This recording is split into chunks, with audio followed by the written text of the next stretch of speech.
আপনারা সাংবাদিক, আপনাদের বিবেক আছে, জ্ঞান আছে, আমাদের বিবেক জ্ঞান আছে। আপনি যদি মিথ্যারা যতই আপনি উপরে উঠান, এটা বিতাড়িত হবে আল্লাহর কথা। আল্লাহ পৃথিবী সৃষ্টি করছে। আমরা দেখতে পাচ্ছি বর্তমান সরকার শেয়ালের কাছে মুরগি বর্গা দিচ্ছে। এইখানে যে গ্রাহকরা আসছে, ওনারা কি জন্য আসছে? বিগত দিন আমরা আন্দোলন করছি, আপনি জানেন না? আপনারা শুনেন, সংবাদের হিসাব অনুযায়ী আমি তো বলতে পারি না যে এরা এই কারণে আসছে। আপনাদের কণ্ঠ অনুযায়ী আমাদের বলতে হবে। আপনারা সাংবাদিক, কিসের সাংবাদিক? আমরা নিজেদের মন গড়া কিছু বলতে পারি না। গ্রাহক কিনা এটা না, মিডিয়া আমরা গ্রাহক না হইলে আমরা আসছি। আমরা জানতে চাই আপনাদের এখানে আসার কারণটা কি? আমরা একজন গ্রাহক, একজন ব্যবসায়ী, এখানে আমাদের শুনেন না, আপনারা সাংবাদিক, আপনাদের বিবেক আছে, জ্ঞান আছে, আমাদের বিবেক জ্ঞান আছে। সেটা তো আপনি আমাকে প্রশ্ন করতে পারেন না এইভাবে। না না, আপনি আছে না, বিবেক জ্ঞান আছে না?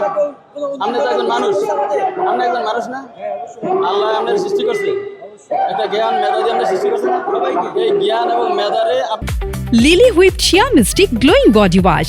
Secret to ultimate glow. আপনি জিজ্ঞেস করেন ভালো কোনটা, খারাপ কোনটা, বুঝছেন? আল্লাহর কোরআন যদি বিশ্বাস করেন, মুসলমান হন, তাহলে কোরআন আল্লাহ বলে যা কাল হাক্কা ওয়া যাকাল বাতাল ইন্নাল বাতাল কানা যাওগা, সত্য প্রতিষ্ঠিত হবে, মিথ্যা বিতাড়িত হবে।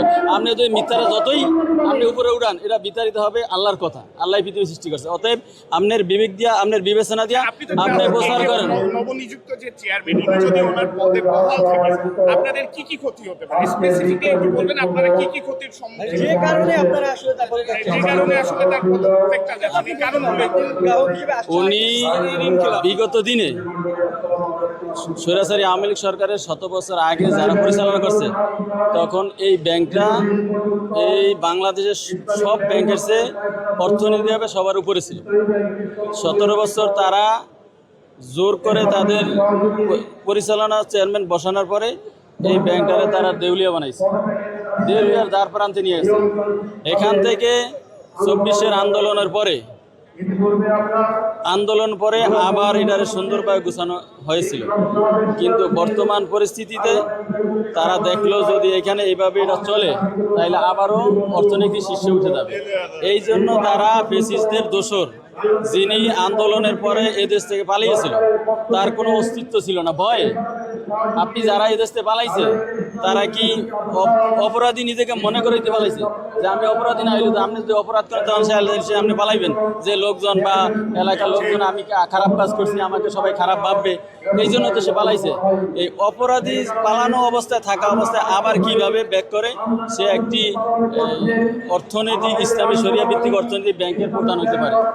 এইটা এই দেশের সাধারণ জনগণ, গ্রাহকেরা মেনে নিতে পারে না। তার দ্বারা এই ব্যাংক সঠিকভাবে পরিচালনা হবে না বলেই আমাদের এই গ্রাহক ফোরামের এই আন্দোলন। আমরা চাচ্ছি সেইখান থেকে দ্রুত পদত্যাগ করুক এবং এই ব্যাংক পূর্বে যারা পরিচালনা কাছে তাদের কাছে হস্তান্তর করা হবে।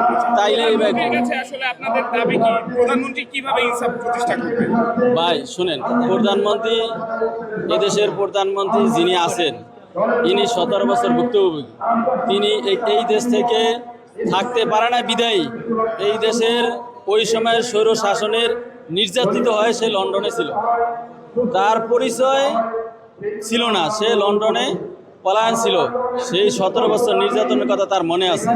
যদি সে মনে করে সেই 17 বছরের নির্যাতন দ্রুত ভুলে যায়, তাইলে সে তার বিপদকে অতি দ্রুত তার কাঁধে নিয়ে আসবে।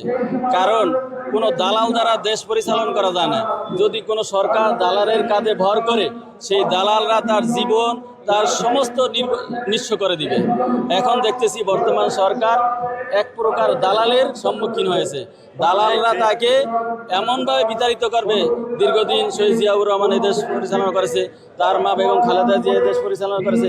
তারা ইসলামের প্রতি একটি মানুষের, সভ্য মানুষের মন মানসিকতা বুঝতে পারছে, তারা সেভাবে ছিল। কিন্তু তারও মন মানসিকতা ভালো, কিন্তু যদি দালালের খপ্পরে পড়েন তাইলেও তার জীবন নিঃস্ব হবে।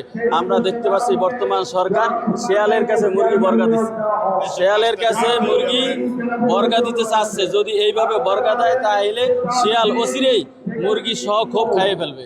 এইটা যদি তার শুভবুদ্ধির উদয় হয় তাহলে সে সেখান থেকে এটা পরিত্রাণ করবে, সেখান থেকে সমস্ত অপসংস্কৃতি বা দালাল বা শেয়াল যেটি আছে এগুলো দ্রুত তার পথ থেকে, তার রাস্তা থেকে দূরে সরিয়ে রাখবে যদি সুস্থ দেশ পরিচালনা করতে চায়।